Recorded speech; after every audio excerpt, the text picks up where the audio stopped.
ఎందుకు మా జీవితాల్లో ఈ కార్యాలు జరగడం లేదు? ఎన్ని రోజుల నుంచి అడుగుతున్నాము, ప్రార్థన అయితే చేస్తున్నాము, ఏడుస్తున్నాము, అడుగుతున్నాము, మాకు ఈ అలవాటు తీసేయమని కూడా దేవుణ్ణి అడుగుతున్నాము, కానీ ఎందుకు మా జీవితాల్లో కార్యాలు జరగడం లేదు? ఈ క్వశ్చన్ ఉందా లేదా? ఎంతమందికి ఉంది క్వశ్చన్? మీ కుటుంబాల్లో ఏ పెండింగ్ ఉన్నాయి కార్యాలు?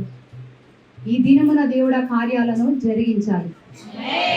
అయితే నేను వెంటనే దాని గురించి ఆయన చూపించినప్పుడు అడిగాను, సరే ప్రభు ఇన్ని కుటుంబాలను చూపిస్తున్నావు కదా, మరి ఆ కుటుంబాల్లో ఇన్ని రోజుల నుంచి అడుగుతున్న కార్యాలు ఎందుకు జరగడం లేదు? ఎక్కడ తేడా పడుతుంది? అసలు ఏంటి ప్రాబ్లం? ఏంటి? వాళ్ళు ప్రార్థనే చేయటం లేదా, లేకపోతే ఏంటి, ఎక్కడ తేడా పడింది అని అంటే, బైబిల్లో ఒక వాక్యం ఉంటుంది కదా, దేవుని అడగనందున మీకేమీ దొరకదు. దేవుని అడగనందున మీకేమీ దొరకదు అన్న వచనం నాకు వినపడుతుంది చెవిలో. అదేంటి అంటే, వాడిని అడగటం లేదా? అడగట్లేదు కాబట్టి నువ్వు చేయట్లేదు అని చెప్తున్నావా? అడగటం లేదా దేవా అని అంటే, అవును వాళ్ళు అడగటం లేదు. అడగటం లేదేంటి? ఏ మనిషినా ప్రార్థన చేస్తారు కదా, నువ్వు తప్ప వేరే మార్గం ఎవరికి ఉంది? మరి ఇక్కడున్న కుటుంబాలను అడగకపోవడం ఏమిటి అని అంటే, ఆ తర్వాత ఆయన చెప్పింది ఏంటి తెలుసా? నాకు వినపడట్లేదు. వాళ్ళు ప్రార్థన చేస్తున్నారని అనుకుంటున్నారు, కానీ నాకు వినపడట్లేదు, కాబట్టి నేను చేయలేదు కార్యాలు. వినపడకపోవడం ఏంటి? ఎందుకు వినపడట్లేదు? ఇప్పుడు ఫర్ ఎగ్జాంపుల్ ఒక పెద్ద ద్వారం ఉంది, అద్దం ద్వారం ఉంది, అక్కడ నుంచి నేను ఎంత అరిచినా ఆ మనిషికి వినపడదు. నేను అరిచాను, నేను ప్రార్థన చేశాను, నేను అడిగాను, నేను ఏడ్చాను అని అంటే యూజ్ ఏంటి? అవతల వ్యక్తి వింటేనే నేను అరిచానా లేదా అనే దాని ఫలితం తెలుస్తుంది. మరి నీకు వినపడట్లేదని చెప్తున్నావేంటి అంటే, వాళ్ళు నన్ను అడగట్లేదు, అడుగుతున్నారు కదా దేవా, నాకు వినపడలేదు. ఒక మనిషిలో మనకు చెప్పాడు అనుకోండి, అప్పుడు ఎలా కనిపిస్తుంది మనకి? కోపం వస్తుంది, బాధ వేస్తుంది. ఏంటి కింద పడి రోజు 3ంటికి 4ంటికి అర్ధరాత్రి పడి నేను ఏడుస్తుంది ఏంటి? మరి ఎవరికి చెప్తున్నాను నేను? అసలు దేవుడు అనేవాడు ఉన్నాడా అనే క్వశ్చనే వస్తుంది ఫస్ట్. వస్తుందా రాదా? దానికి సమాధానం ఏంటి తెలుసా? మన ప్రార్థనలు అడ్డగించబడుతున్నాయి. మీ ప్రార్థనలు అడ్డగించబడుతున్నాయి. ఆ విషయం మీకు తెలుస్తుందో లేదో నాకు అర్థం కావట్లేదు. నేను ఇక్కడ ఎవ్వరికి కూడా మీరు దీవించబడతారు, మీరు స్వస్థపరచబడతారు, మీ జీవితాలు బాగుంటాయని చెప్పడానికి అస్సలు రాలేదండి. ఎక్కడ ప్రాబ్లం ఉంది, మీరు ఎక్కడ ఆగిపోయి ఉన్నారు, ఎందుకు ఆగిపోయి ఉన్నారు, దాన్ని మనం ఎలా సరి చేసుకోవాలి, సరి చేసుకుంటే మీ జీవితాలు ఎలా దీవించబడితే, సంఘం ఎలా దీవించబడుతుంది అని ఆయన చెప్పమని మాత్రమే చెప్పడానికి వచ్చాను. అందుకే నేను చాలా పరిగెత్తుకుంటూ వచ్చాను, ఎందుకంటే ఆయన చెప్పమంది మీకు చెప్పమన్నాడు, అది నేను చెప్పి వెళ్ళిపోతే నా పని అయిపోతుంది, ఆయన కార్యం ఆయన చేసుకుంటాడు. దేవుడు నాకు చెప్పింది ఒకటే, వాళ్ళు నన్ను అడగట్లేదు, నేను ఇవ్వలేదు. అడగకపోవడం ఏంటి? వాళ్ళు అడుగుతున్నారు కదా దేవా, రోజు అడుగుతున్నారు, కానీ నాకు వినపడట్లేదు. ఎందుకు వినపడట్లేదు నీకు? ఆన్సర్ యెషయా గ్రంథం 59:1-2. రక్షింపనేరక యుండునట్లు చాలు, యెహోవా హస్తము కురుచ కాలేదు. ఇది ఒక్కొక్క పాట చెప్తాను. ఒక మనిషి, ఇద్దరు మనుషులు మాట్లాడుతున్నారు అనుకోండి, పోనీ మీరు దేవుడే ఊహించుకోండి. ఈ టైంలో ఒక మనిషి దగ్గరికి వెళ్ళి నువ్వు అడుగుతున్నావు, ఏం వినపడట్లేదా నీకు? వినపడట్లేదు. నేను అడుగుతున్నాగా రోజు, ఇది నాకు ఎక్కడ వినిపిస్తుంది? మరి ఎందుకు? ఏంటి నా ప్రాబ్లం ఏంటి? ఎందుకు నువ్వు వింటలేదు నా ప్రార్థన అంటే, నేను రక్షింపలేనంత తక్కువ వాడిని కాదు, నేను కాపాడలేనంత చేతకాని వాడిని కాదు నేను. నెక్స్ట్ పార్ట్, విననేరక ఉండునట్లు ఆయన చెవులు మందం కాలేదు. వినలేనంతగా నా చెవులే మందం కాలేదు, చేయలేనంతగా నా చెయ్యేం తక్కువ లేదు. నెక్స్ట్, మీ దోషములు మీకును మీ దేవునికి అడ్డముగా వచ్చెను. నా చెయ్యేం తక్కువ లేదు, నేను చేయలేని వాడిని కాదు, చేతకాని వాడిని అంతకంటే కాదు. మీ దోషాలే అడ్డుగా ఉన్నాయి, కాబట్టి మీరు ఏం చెప్తున్నా నాకు వినబడట్లేదు, మీరు అడగట్లేదు, నేను చెయ్యట్లేదు. ఇది చాలా కఠినంగా ఉండొచ్చు వినటానికి, కానీ ఇదే వాస్తవం. ఎందుకు జరగట్లేదు ఇళ్లలో కార్యాలు అంటే, ఇప్పుడు వెనక్కి వెళ్ళండి. ఎందుకు మన ఇళ్లలో కార్యాలు జరగడం లేదు? ఎందుకు అడ్డుపడుతున్నాయి? ఎందుకు అదే బలహీనతలు పడుతున్నాం? ఎందుకు అదే అవమానాలు? ఎందుకు అదే దరిద్రం? ఎందుకు మనం బయటికి రాలేకపోతున్నాం? ఎన్ని వాక్యాలు వింటున్నాం, ప్రార్థన చేస్తున్నాం. ఇంకా ఇప్పుడు కోవిడ్ తర్వాత everybody has got a phone. ప్రతి ఒక్కరు ఏదో వింటూనే ఉన్నారు, వాక్యాలు చదువుతున్నారు, కొద్ది గొప్ప ప్రార్థనలు ఉన్నాయి. అయినా ఎందుకు కావట్లేదు? ఇంత చేసినా ఆయన ఏమంటున్నాడు? నాకు వినపడట్లేదు అంటున్నాడు. వినపడకపోవడమే నాకు వినపడలేదు, మీరు అడగలేదు. ఎందుకనంటే అసలు ఆయనకు వినపడడానికి మధ్యలో ఇంత పెద్ద గోడ ఉంది మంది. మన దోషాలే ఒక ద్వారంగా అయిపోయినాయి మన ప్రార్థనలు వినపడకుండా. తర్వాత చదవమా. మీ పాపములు ఆయన ముఖమును మీకు మరుగుపరచెను. ఇప్పుడు అర్థమైందా? ఒక మనిషికి మన ప్రార్థనలు ఎందుకు వినబడట్లేదు? మన దోషాలే కప్పేసినాయి. అసలు ఆయనకి మనకి కనెక్షన్ లేదు. మన గాలిలో చేస్తున్నాం ప్రార్థన. ఇన్ని రోజులు సరిచేయాల్సింది సరిచేసుకోకుండా ప్రార్థన చేస్తున్నాను, దేవుడు ఇవ్వటం లేదు, అసలు ఆయన దేవుడేనా, నా ప్రార్థన వింటనాడా, ఎవరు వినడు, దేవుడు అనేవాడే లేడు అనే కంక్లూజన్స్ కి చాలాసార్లు తిట్టుకొని ఉంటారు మీరు. ప్రాబ్లం మనమే, మన దోషాలే అడ్డుగా ఉన్నాయి, మనం చేసినవే మొత్తం నిండిపోయి ఉన్నాయి. దాని గురించి నిజంగా మనసారా ఎప్పుడైనా పశ్చాత్తాపడ్డామా?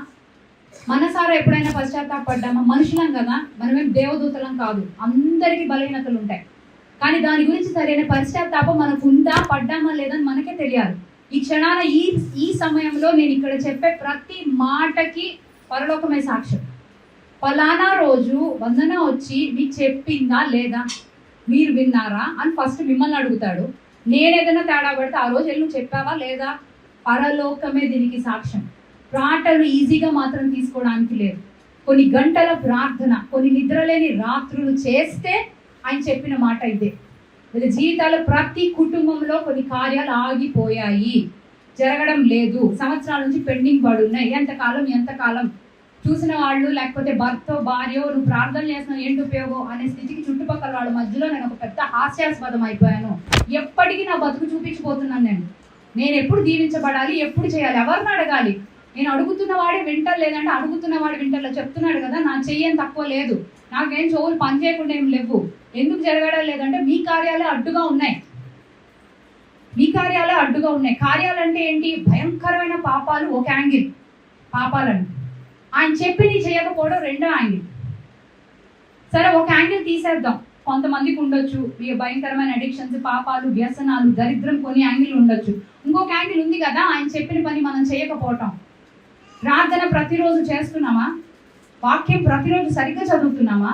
ఆయన ఆజ్ఞలు 10 ఆజ్ఞలు పాటించగలుగుతున్నామా? ప్రార్థన చేస్తున్నామంటే పొద్దున 5 నిమిషాలు, సాయంత్రం 5 నిమిషాలు ప్రార్థన. వాక్యం అంటే ఏదో టీవీలో వచ్చే వాక్యమా? ఇవన్నీ చేస్తే ఆయన మీకు వచ్చి కార్యాలు చేయాలా? నాకు మీకు ఎందుకు చేయాలి? బైబిల్లో ఆవగించంత విశ్వాసం పెట్టమంటే మనం ఆవగించంత ప్రార్థన పెడుతున్నాం కొండలు తోయడానికి. పెట్టమంది ఆవగించంత విశ్వాసం, ప్రార్థన కొండంతే కావాలి. నేను చాలాసార్లు ఎవరైనా నాకు ఫోన్ చేసి చెప్పి ప్రాబ్లం అంతా చెప్పాక అడుగుతా, మీరు అంతా విని నీట్గా మొత్తం విని గంటన్నర మీరు ఎంతసేపు ప్రార్థన చేస్తున్నాను అడుగుతాను ఆ సిస్టర్ని. ఎక్కడ సిస్టర్, నాకున్న ప్రాబ్లమ్స్ అసలు మీకు అర్థమైనాయా, చెప్పానా లేదా, ఎంత మూడ్ ఆఫ్లో ఉంటాను తెలుసా, I'm not able to pray. అవునా, నా వల్ల కూడా కాదమ్మా. నువ్వు కనీసం బావి దగ్గరికి వెళ్ళి తాడేయి, తాడేసి లాగపోతే తాడు పట్టుకొని నుంచో కనీసం. You start praying for at least 10 to 15 minutes. నువ్వు బావి దగ్గరికి వెళ్ళి తాడు కూడా వేయకుండా నాకు వచ్చి సాయం చేయడం ఎందుకు చేయాలి? నువ్వు బావి దగ్గరికి వెళ్ళి తాడు వెయ్యి, మేము వెనకాల వచ్చి పట్టుకుంటాం. మేము 10 మంది 20 మంది ప్రార్థన దేవుడు లేపుతాడు. నువ్వు తాడే వేయకుండా నువ్వు నుంచోని నా మనసు బాగాలేదు, ఈరోజు ఆర్గ్యుమెంట్ అయింది, నేను ఉపవాసం చేయలేను, ఈరోజు పిల్లలకు బాగాలేదు కాబట్టి నేను ప్రార్థనే చేయలేను, తింటున్నాగా ఒకరోజు ఆపుతున్నామా? నా మాటలు కఠినంగానే ఉండొచ్చు. ఇక్కడ ఉన్న వాళ్ళందరూ you are my brothers and sisters. నేను ఎక్కడ బటర్ బిస్కెట్ వేయడానికి నేను రాలేదు. 5 గంటలు ట్రావెల్ చేసి నేను ఇక్కడ బటర్ బిస్కెట్ వేయడానికి రాలేదండి. నేను ఇది విన్నప్పుడు నాకే చాలా బాధేసి ఏడుపు వచ్చింది. ఒక మనిషి చెప్తుంటే కూడా నాకు వినపడలేదో ఒక మనిషి చెప్పాడు అనుకో, ఎవరికి చెప్పుకోవాలి అర్థం కాదు, మనకి ఏడుపు వచ్చేస్తుంది. ఎవరున్నారు బాబు, నువ్వు తప్ప నాకు ఎవరు లేరు, ఎవరికి చెప్పమంటావు? అదే బాధలో ఇప్పుడు వచ్చాను నేను చెప్పడానికి. పరిగెత్తుకొని వచ్చి రావడానికి రీజన్స్ అదే. మీ జీవితాల్లో ఆగిపోయినాయి. కారణం అపరాధాలు, చేసిన పాపాలు అవ్వచ్చు, స్వయంకృత అపరాధాలు అవ్వచ్చు, కుటుంబంలో వెంటాడుతున్న దరిద్రాలు అవ్వచ్చు, శాపాలు అవ్వచ్చు, కొన్ని తరతరాల నుంచి వస్తున్న శాపాలు అవ్వచ్చు. రెండో యాంగిల్లో చేయమనే చేయడం లేదు కదా. బేసిక్స్. రోజుకు గంట ప్రార్థన ఎంతమందికి ఉంది ఇక్కడ? మనం ఎవరు ఇప్పుడు న్యూస్ పేపర్లో వేయట్లేదు ఇక్కడ ఎవరికి గంట ప్రార్థన లేదని. యథార్థంగానే అడుగుతున్నా, గంట ప్రార్థన మినిమం ఎంతమంది చేస్తున్నారు? మినిమం. అసలు క్రైస్తవుడు అని ఒకడు చెప్పుకోవాలి అని అంటే రక్షణ అనుభవం ఉంది నాకు, నేను బాప్టిజం తీసుకున్నాను, నాకు క్రీస్తు తెలుసు అని ఎవడన్నా ఒకడు చెప్పుకోవాలంటే అర్హత ఏంటంటే తెలుసా? గంట ప్రార్థన. గంట ప్రార్థన ఉంటేనే వాడు క్రైస్తవుడు అని చెప్పుకోవాలంట. పెళ్ళైతే 1.5 గంటలు, పిల్లలు ఉంటే 2, ఉద్యోగాలు ఉంటే 2.5 గంటలు. 2.5 గంటలు అంటే దినములో 10వ భాగం దేవుని పాదాల దగ్గర మనం ఏడ్చి గోజాడితే జరగని పని ఉంటుందా? మరి ఎందుకు చేయలేకపోతున్నాం మనం? మనకే కార్యాలు కావాలి, మనకి దీవెనలు కావాలి, సంఘం అభివృద్ధి చెందాలి, అన్నీ జరిగిపోవాలి. కానీ మనం మాత్రం మోకాళ్ళేసి 1.5 గంటలు 2 గంటలు కూడా కూర్చోమా? ఆయన చెప్తున్నాడు, అందుకే నాకు వినపడలేదు. ఎందుకు చేయాలి? అపరాధాలు కడుక్కోము, ప్రార్థన చేయము, కానీ కార్యాలు జరిగిపోవాలి. ఎన్ని సంవత్సరాలైనా ఇలాగే ఉంటాం మనం. ఇదేమి నేను కొత్తగా చెప్పట్లేదు, పైనుంచి ఊడిపడి నా జీవితంలో జరిగినవి, నేను చూసినవి, వింటున్నవే చెప్తున్నాను నేను. యోహాన్ దీనికి సొల్యూషన్ ఏంటి నెక్స్ట్? సరే ఆయన వినపట్లేదు అంటున్నాడు, మనమేం అడుగుతున్నాము, మన బలహీనత సరిపోవడం లేదు, మనం చేయలేకపోతున్నాము. సొల్యూషన్ ఏంటి? ఇప్పుడు మనకు కనబడుతుంది ఒకటే, ఆయన పాదాల దగ్గర పడి ఉండాలి. వేరే ఆప్షనే లేదు మనకి. ఎందుకంటే ఈ లోకంలో మనల్ని ఆయన పెట్టింది ఆయనతో అనుబంధం ఉంచుకోవడానికే. ఆయన తండ్రి, దేవుడు అనే పదం తర్వాత పెట్టుకోండి. తండ్రితో అనుబంధం లేకుండా ఈ లోకంలో ఏం చేస్తున్నాం మనకు వేరే ఆప్షన్ లేదు. యోహాను 15:5 ఉంటది కదా, నాకు వేరుగా మీరు ఏమీ చెయ్యలేరు. ఆయనే చెప్తున్నాడు, నాకు వినపట్లేదు, మీరు అడగట్లేదు, మీ పాపాలే అడ్డుకున్నాయి, అవి కడుక్కొని సరి చేసుకొని మీరు వస్తే నేను అన్ని చేస్తా. బికాజ్ ఆయన ప్రేమమయుడు, నీతిపరుడు. మీరు రాకపోతే నేనేం చేయలేను, ఎందుకంటే నాకు వేరుగా ఉండి మీరేమి. ఆయన్ని పక్కన పెట్టి దీవెనైనా, ఆరోగ్యమైన, విడుదలైన, స్వస్థత అయిన కార్యాలను జరగవు, చెయ్యలేము. ఒక్క సెకండ్ కూడా చేయలేము మనం. మరి అప్పుడు ఎలా అడగాలి మనం? అసలు ప్రార్థనను అడగడం అంటే ఎట్లా ఉంటుందో తెలుసా? ఎలా ఉంటుందో తెలుసా? ఫస్ట్ పాయింట్, ముందు మనల్ని మనం పరిశుద్ధపరచుకోవాలి. కన్నీటితో కడగాలి ఆయన కాళ్ళను. బైబిల్లో ఒక వాక్యం ఉంది, 1 శామ్యూయల్ 7:6. త్వరగా చదవండి. వారు మిస్పాలో కూడుకొని నీళ్లు చేది యెహోవా సన్నిధిని కుమ్మరించి ఆ దినం ఉపవాసం ఉండి యెహోవా దృష్టికి మేము పాపాత్ములమని ఒప్పుకొనిరి. చాలమ్మా. ఆ దినమున వారందరూ కూడుకొని, ఫస్ట్ పాయింట్, నీళ్లు చేది యెహోవా సన్నిధిని కుమ్మరించి. అసలు అక్కడ అది అవసరమైన పాయింటా? ఆ దినమున వాళ్ళందరూ మిస్పాలో కూడి గోలగోలగా ప్రార్థన చేశారు అని కూడా రాయొచ్చు. అక్కడ ఒక కార్యం జరిగింది, ఏంటి తెలుసా? నీళ్లు చేది యెహోవా సన్నిధిని కుమ్మరించారు. నీలో నాలో ఉన్న నీళ్ళు ఏంటో తెలుసా? కన్నీళ్ళు. మనం కూడా కడగాలి ఆయన సన్నిధికి వెళ్ళేటప్పుడు. చుక్క నీరు రాకుండా జీవితంలో కార్యాలు జరుగుతాయని మాత్రం అనుకోదు. రాదు. పశ్చాత్తాపం కన్నా కన్నీరు రావాలి. ఆయన ఎవరో తెలుసుకోనన్నా కన్నీరు రావాలి. ఆయన బాధ పెట్టామనన్నా కన్నీరు రావాలి. ఒక మనిషి మీద ప్రేమ ఉన్నా కన్నీరు రావాలి. వాళ్ళు నీళ్లు కుమ్మరించి యెహోవా సన్నిధిని ఉపవాసం ఉండి మేము తప్పు చేశాం దేవా అని ఒప్పుకున్నారంట. మన కన్నీళ్లతో, దేవా కుటుంబంలో తప్పులు జరిగిపోయినాయి, మాకు అప్పుడు జ్ఞానం లేదు, మాకు నాలెడ్జ్ లేదు, నువ్వు చెప్పినా వినలేదు, నువ్వు ఐడియా ఇచ్చినా మేము అనవసరంగా వాళ్ళని నమ్మాం, నోరు వేసుకొని ఇష్టం వచ్చినట్టు మాట్లాడడం, తరతరాలకి సంబంధాలు చెడిపోయినాయి, ఇలా దీర్ఘకాలిక రోగాలు వచ్చినాయి, నువ్వు ప్రార్థన చేయమన్నప్పుడు నేను చేయలేదు, ఎన్నోసార్లు మెలకువ ఇచ్చావు, ప్రార్థన చేయలేదు, ఎన్నోసార్లు బలం ఇచ్చావు, శక్తి ఇచ్చావు, చేయలేదు, తప్పు అయిపోయింది అని కన్నీళ్లతో ఆయన సన్నిధిలో ఒప్పుకొని మోకరించి పశ్చాత్తాప పడడం ఫస్ట్ పాయింట్. ఈ రోజు మనందరం అది చేయబోతున్నాం, అందరం చేయబోతున్నాం. అది కుమ్మరించి ఆయన దగ్గర ఒప్పుకోవాలి. పెద్ద మర్డర్లు ఏవో జరిగితే పాపాలు కాదండి. ఆయన చెప్పి చేయకపోవడం కూడా తప్పే. చెప్పేది మన మంచి కొరకే కదా. ప్రార్థన అనేది లేకపోతే మనల్ని మనం కట్టుకోలేము, వాక్యం లేకపోతే మనం అసలు ఫలించలేము. ఇవన్నీ ఆయన మనకి చెప్పినవే. 10 ఆజ్ఞలు అనేది లేకపోతే మనకి జంతువుకి తేడా లేదు. కాబట్టే దేవుడు ఇవన్నీ పెట్టాడు. ఇవి చెయ్యకపోగా, ప్రార్థన కూడా లేకపోగా, ఇంకా నా జీవితాన్ని కట్టని మన కన్నీళ్లతో ఇప్పటికన్నా పశ్చాత్తాపపడాలి. సో ఫస్ట్ మనం చేయవలసినది ఏంటి? మన కన్నీళ్లతో ఆయన సన్నిధిని కుమ్మరించి మేము తప్పు చేసాం దేవా అని ఒప్పుకోవాలి.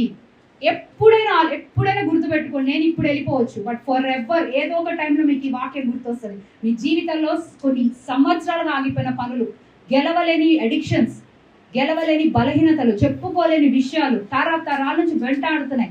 పిల్లల జీవితాలు ఆగిపోయినాయి. ఎందుకు ఆగిపోయినా ప్రతిసారి వాక్యం గుర్తొస్తుంది. You never confessed your things properly. కన్నీళ్లతో ఆయన పాదాలు కడగలేదు, మీరు ఒప్పుకోలేదు, కాబట్టి ఆగిపోయినాయి. రెండోది ఏం చేయాలి తెలుసా? పట్టుదలతో ప్రార్థన చేయాలి. ఆ ప్రార్థనలు ఎలా ఉంటాయి తెలుసా? నలుగురే మనుషుల గురించి చెప్తా, అందరికీ తెలిసినవే, మీకు అర్థం కావడానికి చెప్తున్నాను. లూకా 18:1. విధవరాలు, బైబిల్ చూడకుండా చెప్పండి. విధవరాలు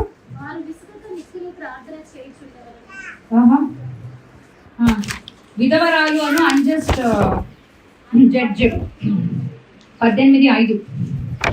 ఐదులో ఉపమానం ఉంటది కదా, అంతే. విధవరాలు నన్ను తొండలు పెట్టుచున్నది కనుక ఆమె మాటి మాటికి వచ్చి గోజాడకుండునట్లు ఆమెకు న్యాయము తీర్చునని తనలో తాను అనుకున్నాను. ఆమె ఎలా గోజాడిందంట తెలుసా? ఇంగ్లీష్ వర్షన్స్ లో ఉంటది. ఆయన చెప్తుంటాడు, ఆమెకి న్యాయం తీరుద్దు, నన్ను టార్చర్ చేస్తుంది, రోజు వచ్చి బిసిగిస్తుంది, నన్ను కొడతదేమో. ఇంగ్లీష్ వర్షన్స్ ఉన్నాయి, చూసుకోండి మీరు తర్వాత. నన్ను కొడతదేమో, నన్ను గాయపరుస్తుందేమో, నా వల్ల కాదు, ఆమె చేసేద్దాం ఏదో ఒక న్యాయం చూడని మనసులో అనుకున్నాంట. దేవుడు విసిగిపోయే అంతగా మన జీవితాల్లో జరిగిన కార్యాల కోసం మనం అడిగామా? ఈమెకి చెయ్యకపోతే చంపేస్తుంది, రోజు ఒకటే టైంకి నా సన్నిధిలో ఏడుస్తూ ఉంటుంది కూర్చొని మోకరించి, ఆ ఏడుపు చూడలేకపోతున్నాను, ఆ ప్రార్థన నేను తట్టుకోలేకపోతున్నాను, చేస్తే చేశారు తప్పులు కడుగుతా, నా చేతుల్లో ఉన్న పనే, నా పిల్లలు ఏడుపు నేను చూడలేకపోతున్నానని దేవుడి హృదయం కదిలేంతగా ఏడ్చామా ఎప్పుడైనా? ఎప్పుడు జరిగిపోయి ఉండేవి కార్యాలు. నలుగురు మనుషులు ఎగ్జాంపుల్స్ చూపిస్తున్నాను నేను. ఆమె అలా అడిగిందంట, కొడతదేమో, నన్ను చేసేద్దాం ముందుపోయాము కార్యం, నా వల్ల రాదామని. బాబోయ్ ఇంకా నేను చూడలేను ఆవిడ్ని. ఇంగ్లీష్లో ఎంత బాగుందో.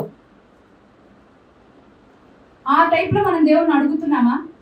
ఇంకొక వ్యక్తి కూడా ఉన్నాడు చూడండి, ఎరికో దగ్గర గుడ్డి భిక్షకుడు భర్తిమై, వినబడట్లేదు, జనాల మధ్యలో ఉన్నాడని తెలిసి కూడా నన్ను రక్షించు, నన్ను స్వస్థపరచు, నన్ను కాపాడు. ఏం కావాలంటే స్వస్థపరచు, నన్ను స్వస్థపరచు, నన్ను కాపాడు. అంతమందిలో ఉండి ఏమడుగుతాలో ఏసై వెళ్తున్నాడు కదా అని లైట్ తీసుకోవచ్చుగా. ఇలా నెగ్లిజెంట్గా మనం ఎన్నిసార్లు ఉన్నాం తెలుసా? ఆలయానికి వచ్చి నిద్రపోవడాలు, ప్రార్థనగా ఆయన లేపినప్పుడు నిద్రపోవడాలు, వాక్యం చదవమని ప్రేరేపణించినప్పుడు వినకపోవడం, ఇది చెయ్యొద్దని చెప్పినా నెగ్లెక్ట్ చేసి పక్కన పడేయడం, అవి చేయడమే పెద్ద విషయం మనకి. ఎఫర్ట్ పెట్టి ఆయన దగ్గరికి వెళ్ళి, పోని నీ జీవితంలో భయంకరమైన సమస్య ఉంది, సండే కాకుండా ఏ రోజున ఒక్క రోజు ఆలయానికి వచ్చి ఉపవాసం చేశారా? దాని గురించి కన్నీళ్లతో ఎఫర్ట్ పెట్టారా? కష్టపడ్డారా? ఎందుకు చేయాలి మనకి దేవుడి జీవితాల్లో కార్యాలు? ఎన్ని వాక్యాలు విన్నా, ఎన్ని రీల్స్ చూసినా, ఎక్కడ ఎన్ని చూసినా జరగవు. రాసి పెట్టుకోండి, జరగవు కార్యాలు.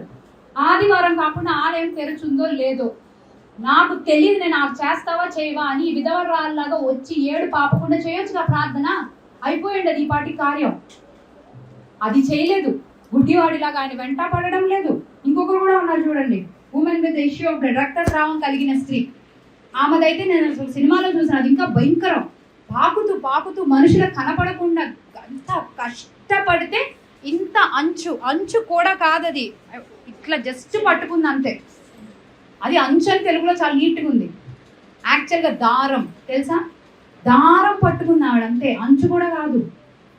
కానీ దానికోసం మనుషుల మధ్యలో తొక్కిసలాడికి కాళ్ళు తొక్కుతున్నా శరీరం నల్లగొట్టుకుని వెళ్ళింది ఆయన దగ్గరికి. ఇప్పుడు ఈ కేటగిరీలో ఏ కేటగిరీలో మనం అడుగుతున్నామా మన జీవితాల కార్యాలు? పిల్లల్ని సెటిల్ చేయ ప్రభావ, నా పిల్లలు అందరి పిల్లలా ఉండకూడదు, నా దగ్గర సరిగ్గా ఫినాన్షియల్ రిసోర్సెస్ లేవు, నా పిల్లల జీవితాలు కట్టు అని వారానికోసారి వచ్చి చర్చిలో ఏడవండి. ఆయన పాదాల దగ్గర పడాలి. మనం ఎవరు కాయగలమండి? పిల్లల్ని మనం కాసుకోగలమా? నా మనసులో ఏం జరుగుతుందో మీ మనసులో ఏం జరుగుతుందనే తెలియదు మనకు. ఇక వాళ్ళు ఫోన్లకు అలవాటు పడిపోయిన మనుషులు ఏం చూస్తున్నారో, వాళ్ళ మైండ్లోకి ఏమెక్కుతుందో, ఎవరితో మాట్లాడుతున్నారో, అసలు వాళ్ళు ఏం చేయబోతున్నారు ఎట్లా కనుక్కుంటాం మనం? కానీ ఒకడు ఉన్నాడు కదా, నేనే కాపరి, నేనే తోటమాలి, నేనే అన్ని చూసుకుంటానని చెప్తున్న వాడి దగ్గరికి మన నిద్రపోతూ, లేపినా పడుకోకుండా పొద్దునే గుడ్ మార్నింగ్ గుడ్ ఈవినింగ్ అని చెప్పినట్టు ఆయనకి అది భక్తి. మళ్ళా పొద్దున ఒక 5 నిమిషాలు ప్రార్థన, సాయంత్రం ఒక 5 నిమిషాలు ప్రార్థన. ఎవరికి ఆవగింజంతా ప్రార్థనది, దేనికి? కొండకి. అందుకే వినబడట్లేదు అంటున్నాడు ఆయన. ఎక్కడ ఒక మనిషిని కదిలించేటట్టుగా. ఇప్పుడు పిల్లలు వస్తారు మన దగ్గరికి, ఒకసారి సరిగ్గా అడుగుతారు వినం, రెండోసారి అడుగుతారు వినం, మూడోసారి ఏడుస్తారు, నాలుగోసారి టార్చర్ పెడతారు మనం అది ఇచ్చేదాకా, ఐదోసారి వేరేగా ఉంటుంది లెవెల్. ఆ లెవెల్లో మనం దేవుణ్ణి అడిగామా ఎప్పుడైనా? మన జీవితాల్లో కార్యాల గురించి అడిగి చూడండి. నెల రోజులు నేను మళ్ళీ వస్తాను మీ కొరకు. ఆయన ప్రేమమయుడు, ఒక్క చుక్క చాలు. అక్కడ వీళ్ళు కుమ్మరించినట్టు పద్మ నీళ్ళేమి కుమ్మరించడం అవసరం లేదు. సరిగ్గా యథార్థ హృదయంతో 2 సార్లు నిమిషాలు అడగండి ఆయన. వారానికి ఒకరోజు ఉపవాసంతో ఆలయానికి వచ్చి ప్రార్థన చేయండి. ఇప్పుడు బాగానే ఉంది, ఫ్యూచర్లో పిల్లలకి ఏం శత్రు ఖాళీగా ఉన్నాడు అనుకుంటున్నాడా? దొంగిలించడానికి, హత్య చేయడానికి, నాశనం చేయడానికే ఉన్నాడు శత్రు 24 గంటలు. మేము ఎన్ని కాల్స్ తీసుకుంటాం తెలుసా? నిన్నటి దాకా బాగానే ఉన్నాడు అక్క, మాకు తెలియలేదు. 2 daysలో ఒక అమ్మాయి పరిచయం అయింది, దానికి 15 లక్షలు పంపించేశాడు. 2 days ఎలా పరిచయం అయ్యాను ప్రూఫ్స్ ఉన్నాయి మా దగ్గర. వాట్సాప్ ప్రూఫ్లో అమ్మాయి పంపించింది. ఎలా? మైండ్ మీద కార్యం జరిగింది. ఎందుకు జరిగింది? ఇక్కడ ఏం లేదు కదా. పోనీ ఆయనకు లేదు, తల్లిదండ్రులు కంచేయాలిగా. తల్లిదండ్రులు కంచైనా పనిచేస్తుంది కొన్నిసార్లు. ఇప్పుడు నా జీవితంలో నేను ఎక్కడైనా బలహీన పడితే నా తల్లిదండ్రులు చేసిన ప్రార్థనలు నాకు కొంతవరకు వెంటాడతాయి, నేను నిలబడేదాకా వెంటాడతాయి. అంత బలం మనం ఇస్తున్నామా పిల్లలకి? ఒక రోజులో కుటుంబాలు నాశనం అయిపోయింది. నేనే చెప్తాను, కావాలంటే నాకు ఫోన్ చేయండి. ఒకే 1 గంట ఫోన్ కాల్ మాట్లాడింది. నిన్నో మొన్న నాకు తెలిసిన చెల్లి చెప్తుంది, హస్బెండ్ని చంపేసి ఇంకొక అతనితో వెళ్ళిపోయింది ఆవిడ. గంట ఫోన్ కాల్. రోజులు భయంకరంగా ఉన్నాయి. మనల్ని మనం కాపాడుకోవడమే చాలా పెద్ద విషయం. ఇంకా మన జీవితాల్లో జరిగిన దరిద్రాలకు ప్రార్థన చేయకపోగా మనం ఇంకా కొత్తగా తెచ్చుకుంటున్నాం అంతే. ఒకసారి కూలిపోయామా లేచే ఛాన్సే లేదు. కూలిపోతే లేచే ఛాన్సే లేదు. నన్ను దేవుడు ఎక్కడికి పంపించినా నేను అడిగేది ఒకటే, ఏం చెప్పాలి? నువ్వు వస్తావా రావా? Second question. నేను చెప్పినప్పుడు వాళ్ళకి అది కరెక్ట్గా అందాలి. ఇలా అయితేనే వెళ్తా. నేనేమి ప్రతిసారి బైబిల్ తీసి అదేంటి దేవుడు లోకమును ఎంతో ప్రేమించారు దాన్ని 10 యాంగిల్స్లో చెప్పడం నాకు రాదు. నా పిలుపు ఏంటి అని అంటే రెవల్యూషనరీ కాలింగ్. వాళ్ళకి ఏది చెప్పాలో అది మాత్రమే చెప్పి పంపిస్తాను. నాకు ఇక్కడ ఉన్న కుటుంబాలు నేను మీ మొహాలు ఎప్పుడు చూడలేదండి, ఒక్కరి మొహం కూడా నాకు తెలియదు. కానీ మీ జీవితాల్లో జరిగేవి నాకు దేవుడు చెప్పాడు. భయంకరమైన శక్తులతో పీడింపబడుతున్న వాళ్ళు ఉన్నారు, బయటకు ఎవరికి తెలియదు. చెప్పుకోలేని సమస్యలు ఉన్నాయి, తెలియదు. ఒక మనిషి ఎంతకాలం పోరాడతాడు? ఎంతవరకు తీసుకెళ్ళగలడు? నీళ్లు తాగే వరకు తీసుకెళ్ళగలడు. ఎవరైనా అంతే, నీళ్లు తాగే వరకే తీసుకెళ్ళగలడు. అక్కడ తాగవలసింది మనమే. సడన్ గా హఠాన్ మరణాలు, యాక్సిడెంట్, డెత్స్ దేవుడు ఎలా తప్పిస్తాడో తెలుసా? అది కూడా చెప్తానండి. మనం ప్రార్థన చేసి నలుగురు లాగా గోజాడితే ఆ తర్వాత దేవుడు చెప్తాడు. 2వ రాజులు 20 అధ్యాయం 5వ వచనం. 2వ రాజులు 20వ అధ్యాయం 5వ వచనం. నీవు తిరిగి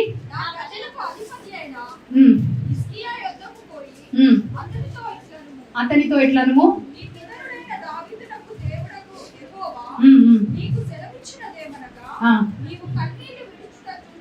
నీవు కన్నీళ్లు విడచుట చూచితిని,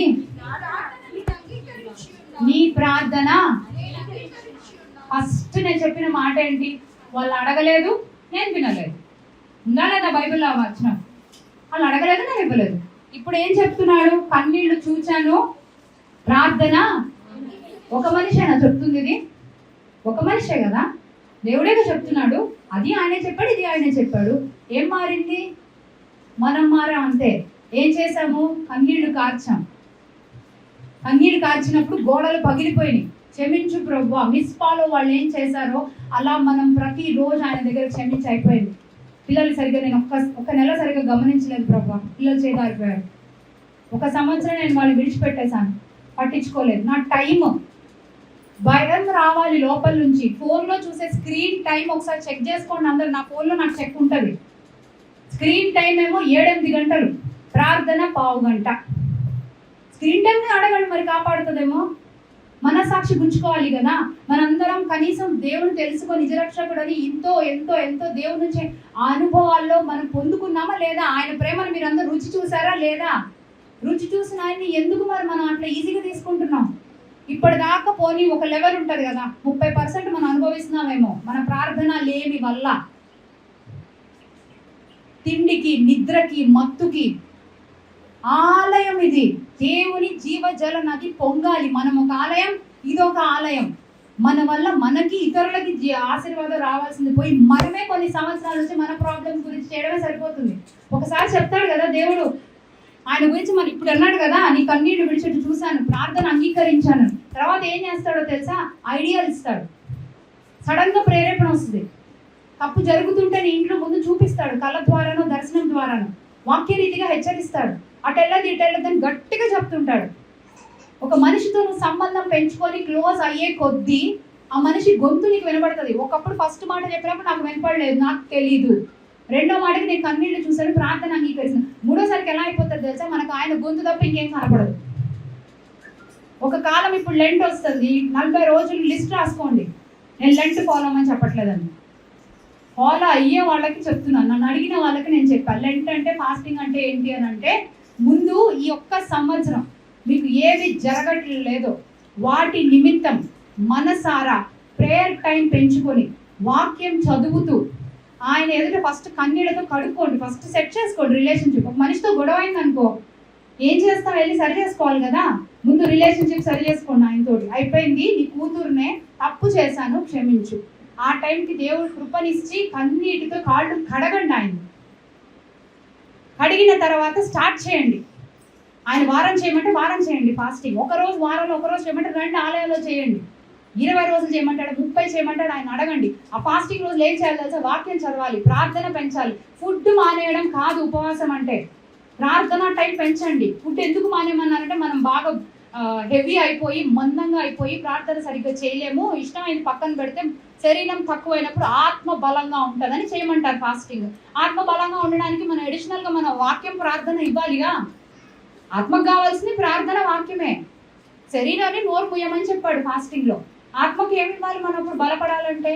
అవి ఇస్తే, కన్నీళ్లతో కడిగితే, ఈ విధవరాలు అడిగినట్టు గోజాడి అడిగితే జీవితాల్లో కార్యాలు అప్పుడు జరుగుతాయి. జీవితాల్లో కార్యాలు జరుగుతాయి.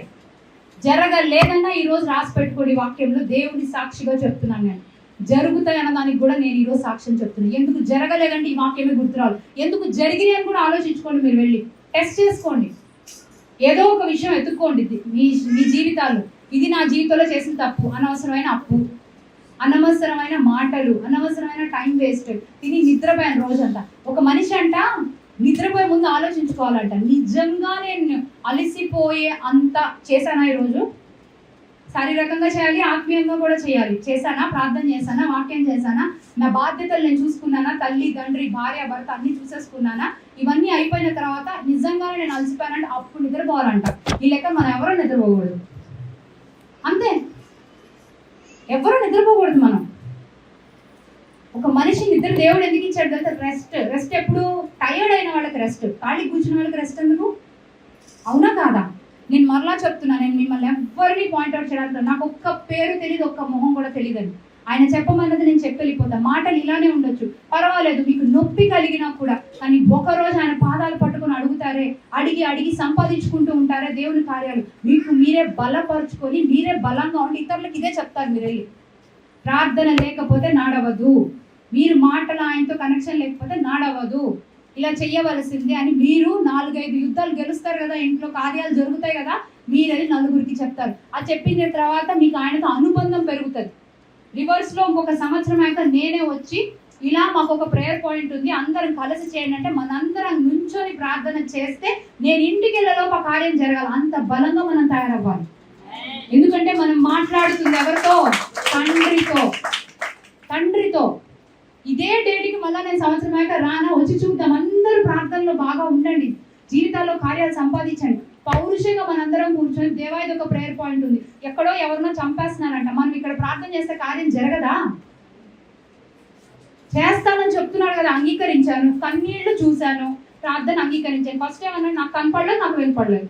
అదేంటి వాళ్ళు చేస్తున్నారు కానీ నాకు తెలియదు. సరే ఏం చేయాలి? సెట్ చేసుకోమను.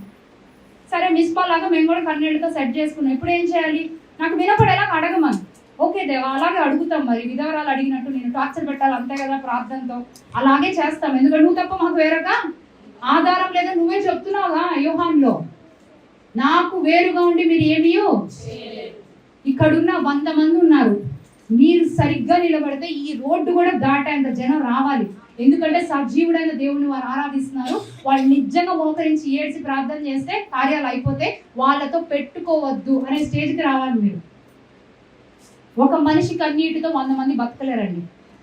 ఇంట్లో తల్లిదండ్రులు కన్నీటితో పిల్లలు బ్రతకలేరు. నేర్పండి, నేను నేర్పుతున్నాను. వాళ్ళు సూపర్ అయిపోయారు నా పిల్లలని నేను చెప్పను, వదిలేశాను. ప్రార్థన చేస్తున్నాను. తల్లిగా నేనేం చేయగలను? ప్రార్థన చేయగలను, విశ్వాసం చూపించాలి, ఓపిక చూపించాలి, ప్రేమ చూపించాలి, చేస్తున్నాను. నేను ఎప్పుడు నా పిల్లలకి నేను తల్లి అని చెప్పను తెలుసా? తండ్రి తల్లి ఆయనే, మేమిద్దరం ఆయా అని చెప్తాను. నిజం, I always tell that he is the father, నేను జస్ట్ గార్డియన్. ఆ పిల్లలకి నన్ను ఎన్నుకున్నాడు అంతే, నన్ను నా భర్తను. మేమేం చేయాలో అది చేసి ఇచ్చేసి వెళ్ళిపోవడమే. తరతరాలు పేగు బంధాలు అవసరమే లేదు. ఎందుకంటే ఆయన మీద భారం వదిలేసామా, ఆయన చూసుకుంటాడు.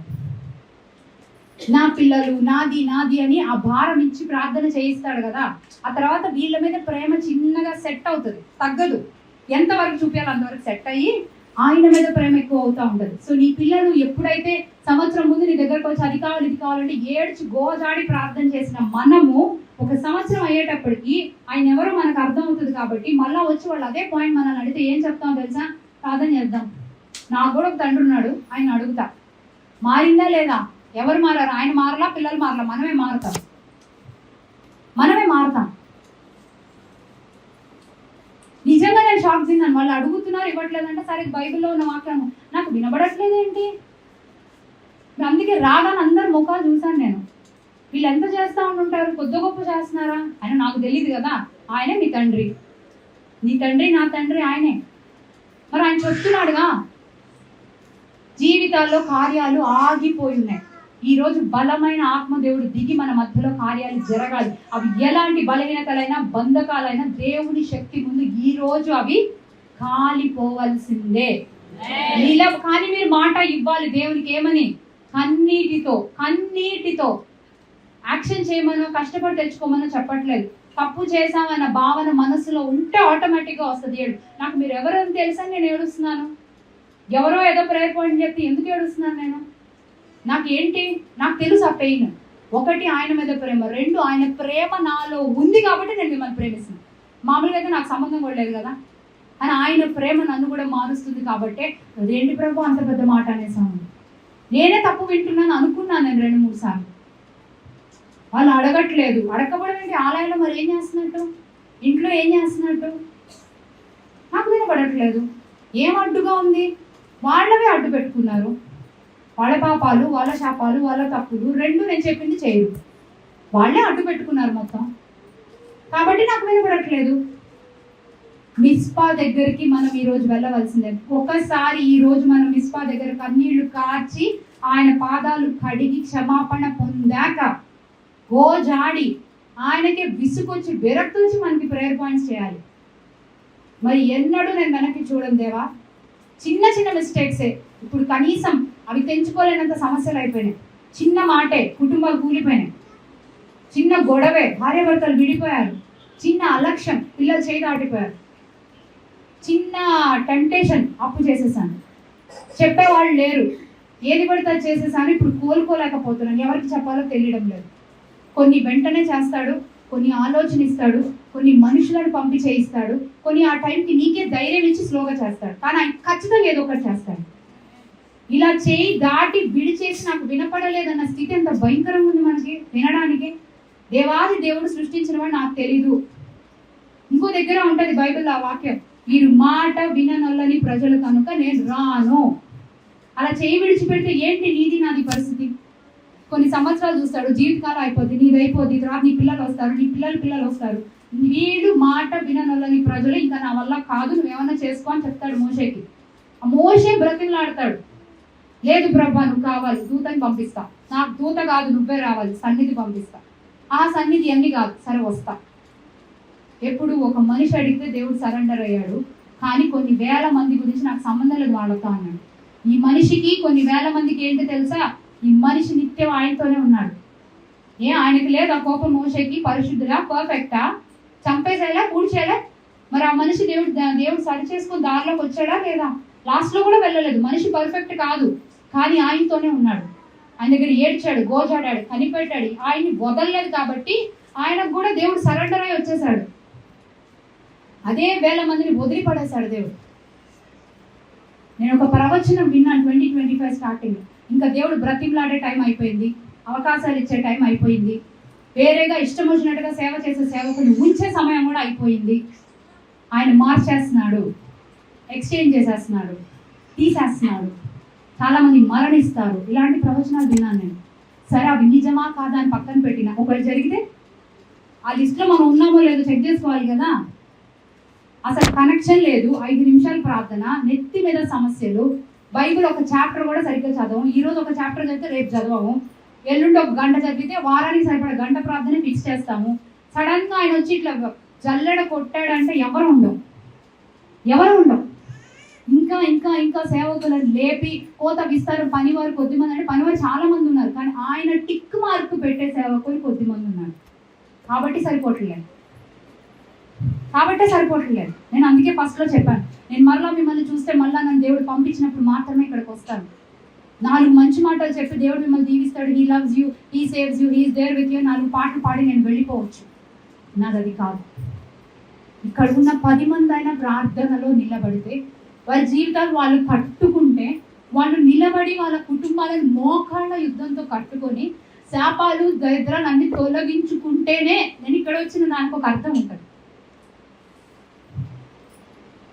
పిల్లలు చెప్పించబడిపోతున్నారు, మనం లేవం. ఒక సిస్టర్ అయితే ప్రతిసారి ఫోన్ చేస్తారు, 3 పిల్లలు అండి, చిన్న పిల్లలు. ప్రతిసారి ఏదో నేను డోలో టాబ్లెట్ వేయాలన్నట్టు రోజు అదే టైంకి ఫోన్ చేస్తుంది నాకు. ఫస్ట్ వారం చేశాను ప్రార్థన చేసినప్పుడు విడుదల అయిపోతుంది, డెలివరెన్స్ అవుతుంది, వెంటనే అమ్మలో దురాత్మ ఉంది అవుతుంది. నేను అమ్మకి చెప్పాను, నువ్వు ప్రయత్నించి 21 days ఫాస్టింగ్ ఉండు, లేకపోతే కనీసం నా దగ్గరికి రా, మా దగ్గర ఉన్న దాని దగ్గర పెట్టి ప్రార్థన చేస్తాం అందరం కలిసి, ఒకసారి విడుదల అవుతుంది. లేదా నువ్వన్నా ప్రార్థన చేసినప్పుడు నాకు ఫోన్ చేయమ్మా, నేను టైం చూసుకుంటే. ఇంతకంటే నేనేం ఆప్షన్స్ ఇవ్వగలను? ఏది చేయలేదు సంవత్సరం దాకా. 3 చిన్న పిల్లలు. నిన్న కూడా ఫోన్ చేసి చెప్తుంది, నాకు అవ్వట్లేదు, నాకు ప్రార్థన రావట్లేదు. నేనేం చేయలేను. ఇంకా బావి దగ్గరికి వెళ్ళి కనీసం తాడు పట్టుకోకపోయినా బావి దగ్గరికైనా పోవాలి కదండి. బావి దగ్గరికి వెళ్ళాలి, తాడు పట్టుకోవాలి, లాగితే మేమందరం నిలబడి చేస్తాం. నేను చేస్తా ఉపవాస ప్రార్థన. నువ్వు ప్రయత్నమే చేయకుండా ఎందుకు చేయాలి? అది ఎలా ఉంటుంది అని అంటే, నేను పాస్టర్ గారి దగ్గరకు వచ్చి మీ అందరి గురించి లెటర్లు ఇచ్చాను అనుకోండి, ఒకసారి మీరు ఎవరో తెలియదు ఆయనకి, నేనే తెలుసు, నా మొహం చూసి 2 సార్లు చేస్తాడు, 3 సార్లు కూడా చేస్తాడు. 4వసారి ఏమంటాడో తెలుసా? వాళ్ళు వచ్చి అడగరు, చేశాక థ్యాంక్ యూ కూడా చెప్పరు. నీకేంటి, నువ్వు వెళ్ళి. దేవుడు ఇదే చెప్తాడు నాకు కూడా. ఫలానా సిస్టర్ గురించి నేను ప్రార్థన చేయాలనంటే ఆవిడ రాదు, ఆవిడ అడగదు, చెయ్యదు. నువ్వు మాత్రం నా ముఖం చూసి చెయ్యి అడుగుతున్నావు. నేను ఎన్నిసార్లు చేయాలి? ఆమెను రమ్మను. మరి ఎప్పుడుకి వస్తారు మనం? ఈ దినమున దేవుడు నిజంగా సూటిగా మాట్లాడుతున్నాడు. అది మాత్రమే నేను చెప్తున్నాను. ఈ ప్రార్థనలు ఆయనకి వినపడట్లేదని చెప్పాడు. ఎందుకు వినపడట్లేదు అంటే, నాకు నిజంగా వినపడట్లేదు, వాళ్ళు చేయట్లేదు. చేస్తున్నారు దేవా, నీకు వినపడకపోవడం ఏంటంటే అడ్డుగా ఉన్నాయి, అడ్డు తొలగించుకోమని చెప్పు. ఏం అడ్డుగా ఉన్నాయి మీకే తెలియాలి. కన్నీటితో అవన్నీ అడగండి. అడిగిన తర్వాత విధవరాలు అడిగినట్టు, గుడ్డి భిక్షకుడు అడిగినట్టు, రక్తస్రావం గల స్త్రీ కష్టపడి ఎఫర్ట్స్ పెట్టి దారం కోసం పరిగెత్తిందే విశ్వాసంతో. ఆమెకున్న విశ్వాసం, గుడ్డివాడికి ఉన్న బోల్డ్నెస్, ధైర్యం. చంపితే చంపండి, నేను అరుస్తా అందరి మధ్యలో. విధవరాలు సిగ్గుపోయిపోతుంది రోజు. ఆమెను చూసి ఇంకా మనం కొడుతుందేమో అన్న ఆ స్థితి ఉందా? యాకోబులాగా రాత్రంతా ఒక ఆల్ నైట్ చేశారా ఎప్పుడైనా కుటుంబంలో సమస్యల కొరకు? మనం బలంగా ఉండి ఇంకా మన సంఘం కోసం చేసి సంఘాన్ని విస్తరింపజేయాలి. ఒక ఆల్ నైట్ నీ పిల్లల కోసం ఎప్పుడైనా చేసావా? ఒక ఆల్ నైట్, నెలలో ఒక రాత్రి. ఏం ఎఫర్ట్ పెడుతున్నాం మనం మన జీవితాలు కట్టుకోవడానికి? ఎక్కడి నుంచి పెడుతున్నాం మనం? ఏది మన కష్టం? ఏ కష్టం చూసి ఆయన మనకి ఇవ్వాలి? విశ్వాసం చూసి ఇంప్రెస్ అయిపోయి హీలింగ్స్ చేశాడు యేసయ్య. వాడి కష్టం చూసి ఇంప్రెస్ అయిపోయి స్వస్థతలు చేశాడు. వాళ్ళు ఆయన చూసి చేసే ప్రార్థనకి ఇంప్రెస్ అయ్యేసారు. అసలు మనం చూసి ఇంప్రెస్ అవ్వడానికి బేసిక్స్ లేవు మన దగ్గర. And how do you think? ఎంత కాలమైన ఇలాగే ఉంటారు. ప్రార్థన లేదా నువ్వు కూలిపోయినట్టే. ఆ ప్రార్థన ఎంతవరకు చేస్తాం? ప్రార్థన అంటే మాట్లాడటమే కదా. 24 గంటలు మోకరించమంటలేదు. నెలకొక్కసారి గుడిలోకి వచ్చి అడగండి కన్నీళ్లతో. నెలకొక్కసారి రాత్రిపూట కూర్చొని ప్రార్థన చేయండి. అది కూడా కావడం లేదా? రోజు మొత్తం మీద ఒక మనిషితో మాట్లాడలేం కదా. నేను చాలాసార్లు చెప్తాను ఈ ఎగ్జాంపుల్. నేను ఈ మనిషితో మాట్లాడాలి అంటే పొద్దున్న చూస్తాను, మధ్యలో మెసేజ్ పెడతాను, అవసరమైతే కాల్ చేస్తాను, మరలా సాయంత్రం చూస్తాను. ఏదో రకంగా నేను టచ్లో ఉన్నానా లేదా? కాలా, ఫోనా, మెసేజా, మనిషిని చూడటమా? మరి ఈ లెక్కన అటాచ్మెంట్ మనం దేవునితో చేయలేమా? 1 గంట సరిగ్గా మోకరించి ప్రార్థన చేయి. పొద్దున 1 గంట, సాయంత్రం 1 గంట. మధ్యలో వాక్యం విను, పాటలు విను, నువ్వే పాడు, లేకపోతే ఇంకెవరికన్నా చెప్పు. 24 గంటలు ఆయన మన మైండ్లో ఉండలేడా? ఎంతకాలం ఈ ఓడిపోయిన జీవితాలు, ఎంతకాలం ఈ శాపాలు? సొల్యూషన్ ఆయనే చెప్తున్నాడు. ఫస్ట్లో విననన్నవాడు లాస్ట్లో నీ కన్నీళ్లు చూశాను, నాకు కనపడుతుంది, వినపడుతుంది అంటున్నాడు. ఎందుకు? అదే మనిషి కదా. అంటే తొలగిపోయిందని అర్థం. బలహీనతలతోనే రండి ఆయన దగ్గరికి. పర్ఫెక్ట్ గా రమ్మని నేను చెప్పట్లేదు. ఏది ఉందో అది చెప్పండి ఆయన దగ్గరికి వెళ్ళి. నాకు పరిస్థితి ఇది, సొల్యూషన్ ఇవ్వు, బయటపడే. నాకు నిద్ర వస్తుంది, నేను పనులు చేయలేకపోతున్నాను, నాకు ఒళ్ళు నొప్పులు ఉన్నాయి, ఏవో నిద్రలేని రాత్రులు. ఎన్ని వింటామో మేమైతే ప్రేయర్ పాయింట్స్. భయంకరంగా వింటున్నాను నేను ఈ మధ్య ఆడవాళ్ళ మధ్యలో. మనిషిని చూస్తే లోపల ఎంత ఉంటుందని కూడా ఊహించుకోలేదు. ఏడవలేక ఏం చేయాలో తెలియని పరిస్థితి అలా చూస్తూ ఉన్న రోజులు ఉన్నాయి నాకు గత 10 రోజుల నుంచి. ఇంత అనుభవిస్తున్నారు కదా, ప్రార్థనే కదా, పోయి ఆయన పాదాలు పట్టుకోవచ్చుగా. ఆదివారం రాకపోతే బాగోదని రావడం, సంఘంలో ఒక మెంబర్షిప్ ఉండాలని రావడం. చెప్తున్నా కదా, ఒక మనిషి కన్నీటి మీద, ఒక మనిషి రికమెండేషన్ మీద మనకి పనులు జీవితకాలం జరగవు. లైఫ్ టైం వారంటీ ఏం లేదు మనకి, ఎవరు ఇవ్వలేరు. తల్లిదండ్రుల ప్రార్థన లైఫ్ టైం రాదు, నేను నిలబడినంత వరకు వస్తుంది. ఆ తర్వాత వాళ్ళ ప్రార్థనలు దీవెనలు అవుతాయి, కాపాడేది కొంతవరకే. లైఫ్ టైం వారంటీ ఏం లేదు. బాప్టిజం తీసుకున్న దగ్గర నుంచి లేదు, అక్కడ దాకా తల్లిదండ్రి బాధ్యత. నోరు మూసుకొని ఎవరి బాధ్యత ఎవరి లెక్క వాళ్ళ పైన రాసుకోవాల్సిందే. మాట అయినా ఏదైనా కానీ. లేచి నిలబడి మనందరం కొద్ది నిమిషాలు దేవుని నామని ఆరాధిద్దాం. ఆరాధన అంటే స్తుతి గానాలు చేసేది కాదు, కన్నీటితో చేసే ఆరాధన, అభిషేక ఆరాధన ఇప్పుడు మనం చేయబోతున్నాం. ఆయన ఎవరిని ఎలా దర్శించబోతున్నాడో నాకు తెలియదు, ఎలా ఆత్మదేవుడు దిగి వచ్చి మిమ్మల్ని దర్శించబోతున్నాడో తెలియదు. మిమ్మల్ని ఎవ్వరు చుట్టలేదు, కానీ దయచేసి ప్రతి ఒక్కరు కళ్ళు మూసుకోండి. ప్రతి ఒక్కరు, నేను చెప్పాను కదా, ఈ రోజు ఇక్కడ జరిగిన దానికి పరలోకంలో దూతలు సాక్ష్యం చెప్తారు. పరలోకమే దీనికి సాక్ష్యం. ఈ రోజు ఇక్కడ ఉన్న ప్రతి ఒక్కరు, మనం తీయకర్లే ఫోటో, అక్కడ పైన ఫోటో పడిపోయింది, చెప్పిందా లేదా, చెప్పాక కూడా ఏంటి, ఇప్పుడైనా పశ్చాత్తాపడండి. ఏమో ఒకవేళ నెక్స్ట్ వారంలో జరిగే యాక్సిడెంట్స్ తప్పించబడతాయేమో, ఇంకేదో గోతులో పడబోతున్నామేమో, తప్పించబడతామేమో, ఉన్న పాపాల శాపాలు తొలగిపోతాయేమో. కళ్ళు మూసుకొని కన్నీటితో మనసారా ఆలోచించండి. ఏం జరుగుతుంది మీ కుటుంబాల్లో? ఒక్కరికన్నా చెప్పుకోగలుగుతున్నామా? నిందలు, అవమానాలు, దరిద్రం, కనీసం భార్య భర్త మధ్యలో ఉన్న ఆ గొడవలే చెప్పుకోలేము మనం. పరువు పోతుందని, ఇంట్లో తిండి ఉందా లేదో చెప్పుకోలేము. కనీసం ఏం జరుగుతుందో తెలియదు. ఆత్మ దేవుని కార్యం జరగాలంటే ఎలా జరుగుతుంది? అడ్డుమండలు ఎప్పుడు పడతాయి కిందకి? ఎప్పుడు కార్యాలు జరగబోతున్నాయి?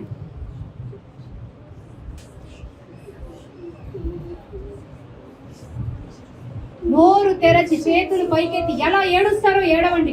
ఈ దినమున నువ్వు కార్చే కన్నీరు ఇదే మిస్పా. ఈ మిస్పాలో నీవు కార్చే కన్నీరు కార్చి ఉపవాసంతో వాళ్ళు ఎలా అయితే ఒప్పుకున్నారో ఈ దినమున నువ్వు ఒప్పుకో. కన్నీటితో అడుగు, దేవా ఇంకా చాలయ్యా, ఇంకా చాలు, నేను తట్టుకోలేకపోతున్నాను, నా వల్ల అవ్వడం లేదు, ఏం చేయాలో తెలియడం లేదు, ఒక ఉద్యోగం లేదు, ఒక వ్యాపారం లేదు, అయ్యో ఈ శాపం నా వల్ల కాదు ప్రభువా, మా వల్ల కాదు తండ్రి, దేవా కార్యం జరిగించు. ఏడవండి. కన్నీరు తుడిచేది ఆయన మాత్రమే. ఏ మనిషి మీ కన్నీరు తుడవలేడు, ఎప్పుడు ఏ కార్యం చేయలేడు. కళ్ళు మూసి అడగండి. చిన్న పిల్లల నుంచి పెద్ద వాళ్ళ వరకు ప్రార్థన దేవాక్షమించు. ప్రతి దినము నేను నీ సన్నిధిలో ప్రార్థన చేస్తాను, నీ సన్నిధిలో నేను ప్రార్థన చేస్తాను. కార్యాలు జరిగించు ప్రభు, కార్యాలు జరిగించు తండ్రి, కృప చూపించు. కన్నీటితో అడగండి, మా జీవితంలో ఉన్న పాపాలు పశ్చాత్తాపం అంటారు. ఇలా అడిగితేనే మనం తప్పుకోలేమే. అలాంటిది ఆయన కన్నీటితో అడిగితే ఆయన విడిచిపెడతారా? ఆటలు ఆడొద్దు మీ జీవితంతో, ఆటలు ఆడొద్దు. ఇది దేవుని కార్యం జరిగే సమయం, దేవుని మహిమ దిగే సమయం, దేవుని అగ్ని దిగే సమయం, దేవుని కృప దిగే సమయం, దేవుని కృప మన మధ్యలో కుమ్మరింపబడుతున్న సమయం. చేతులు పైకెత్తి మనసారా కన్నీటితో మీ ఏడుపు పరలోకాన్ని తాకాలి.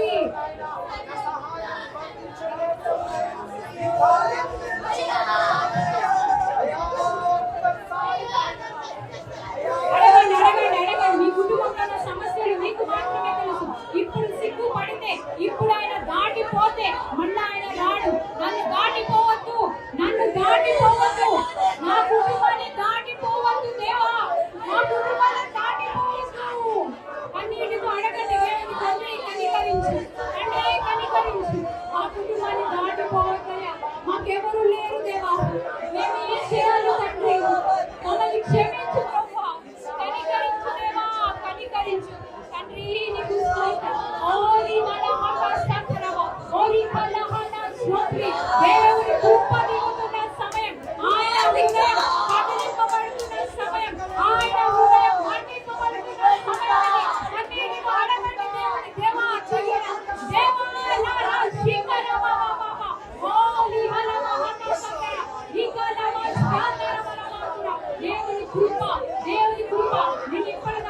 సజీవుల రెక్కలో ఉంచిన కృప, నిన్ను కనికరిస్తున్న కృప, కాపాడుతున్న కృప. ఎన్నిసార్లు నీ రహస్య పాపాలను కాపాడాడు, ఎన్నిసార్లు నీ రహస్య ప్రార్థనలు విన్నాడు, ఎన్నిసార్లు నీ విషయాలు కడుపులో పెట్టుకొని దాచిపెట్టాడు, ఎన్నిసార్లు చేశాడు ఆయన. అన్నిటితో అడగండి, దేవా కనికరించు, దేవా మమ్మల్ని దాటిపోవద్దు, దేవా మమ్మల్ని దాటిపోవద్దు. దావీదు కుమారుడా, మమ్మల్ని దాటిపోవద్దయ్యా, మమ్మల్ని దాటిపోవద్దు ప్రభువా, దేవా మమ్మల్ని దాటిపోవద్దు తండ్రి. ఓ నీకు దాటిపోవద్దయ్యా,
నీ తోడు చాలయ్యా, నీ నీడ చాలై. కన్నీటితో చెప్తామా ఇది?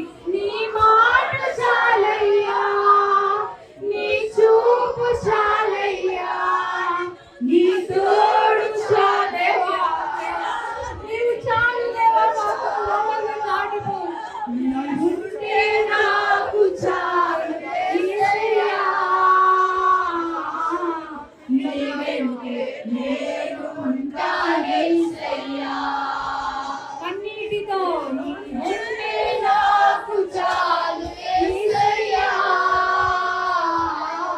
నీ వెంటే నేను ఉంటాను యేసయ్యా, నీ మాట చాలయ్యా, నీ చూపు చాలయ్యా.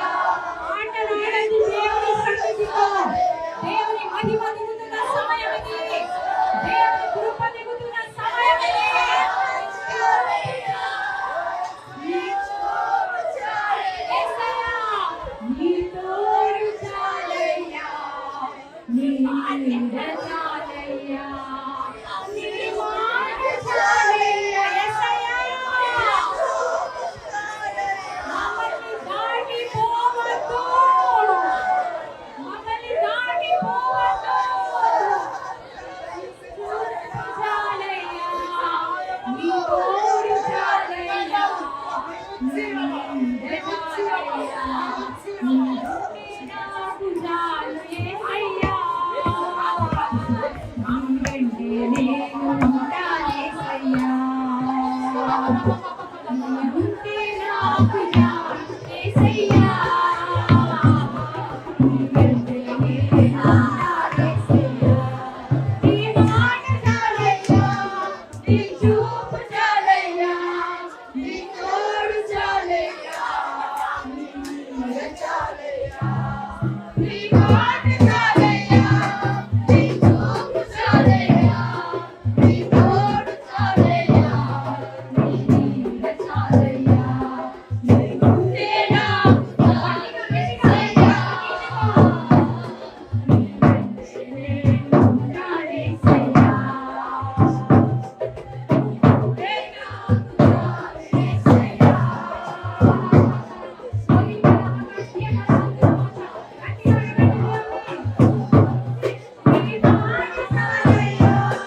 ఆరాధన నీకే, ఆరాధన నీకే, యేసయ్యా ఆరాధన నీకే, ఆరాధన నీకే, యేసయ్యా ఆరాధన నీకే. మన్నాను కురిపించినావు,